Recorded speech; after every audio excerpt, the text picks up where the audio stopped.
សួស្តីបងប្អូនទាំងអស់គ្នាថ្ងៃនេះខ្ញុំមានវីដេអូខ្លីមួយមកចាំដល់បងប្អូនទាំងអស់គ្នានោះគឺដំណើរកំសាន្តទៅលំហែមាត់បឹងបាទថ្ងៃនេះផងដែរគឺខ្ញុំទៅដល់ទីនោះក៏បានអ្នកគ្នាទិញការ៉េមញ៉ាំពីព្រោះយើងហៅហើយបន្ទាប់មកក៏ order ការ៉េមគេមួយបាទហើយបន្ទាប់ពី order ការ៉េមនឹងហើយក៏រងចាំបន្តិចទំនងគិតថាជាឆ្ងាញ់ខ្លាំងហើយបន្ទាប់មក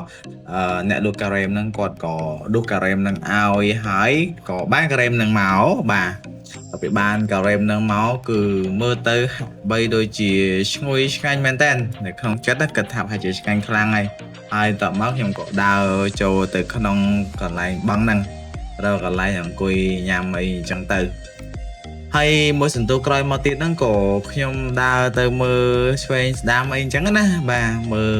ពីមុខពីក្រោយពីខាងហើយមើលកន្លែងបឹងគេហ្នឹងគឺឃើញថាទឹកថ្លាគួរសមដែរហើយទីធ្លាធំទូលាយល្អមែនតើបាទហើយបន្តមកពួកខ្ញុំក៏មកដល់កន្លែងញ៉ាំអីអញ្ចឹងទៅចូលកញ្ចុះញ៉ាំអីហើយក៏ចូលដើរថតផ្កាពីនេះពីនោះដើម្បីជាលម្អណាបាទឃើញថាផ្កាទាំងអស់ហ្នឹងពិតជាស្រស់ស្អាតមែនតើហើយខ្ញុំដើរថតនេះបន្តិចនោះបន្តិចអញ្ចឹងណារហូតដល់អ្នកខ្លះគាត់ក៏ថាខ្ញុំនឹងដើរថតផ្កាមួយស្រីអញ្ចឹងបាទប៉ុន្តែការពិតផ្កាគឺស្អាតដូចជាផ្កានេះជាដើមបាទមើលទៅពិតជាស្រស់ស្អាតមែនតើfocus ទៅលើតែផ្កាហ្នឹងមួយឯងយ៉ាហើយតមកទៀតក៏ដើរថតផ្កានេះបាទផ្កាគេហៅផ្កាសិមនបងប្អូនត្រូវទេបាទហើយអញ្ចឹងខ្ញុំក៏ថតជុំវិញបរិវេណផ្កានឹងបន្ទាប់មកក៏ដើរតែដល់ផ្កាផ្សេងអញ្ចឹងទៅហើយផ្កានេះក៏ស្អាតដែរខ្ញុំក៏ព្យាយាមចាប់ប្លង់ព្រោះអីយើងទៅចេញដើរថ្ងៃដំបូងបងប្អូនហើយអញ្ចឹងទៅក៏មានកន្លែងខ្លះ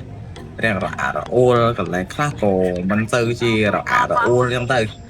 ហើយអញ្ចឹងខ្ញុំមិនបានដល់ទស្សនភាពរូបភាពអីច្រើនលើប៉ុណ្ណឹងទេគ្រាន់តែដើរថតផ្កានឹងបន្តិចនោះបន្តិចអញ្ចឹងទៅ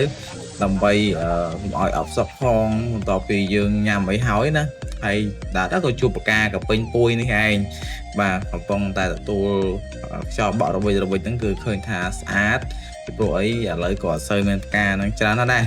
ហ្នឹងហើយវីដេអូខ្លីរបស់ខ្ញុំគឺមានតែប៉ុណ្ណឹងហើយសង្ឃឹមថាលើកក្រោយខ្ញុំនឹងព្យាយាមរកវីដេអូដែលស្អាតល្អជាងនឹងឲ្យច្រើនព្យាយាមបន្ថែមទៀតបាទអរគុណច្រើនបងប្អូនសម្រាប់ការចូលតាមដានទស្សនាវីដេអូខ្លីរបស់ខ្ញុំ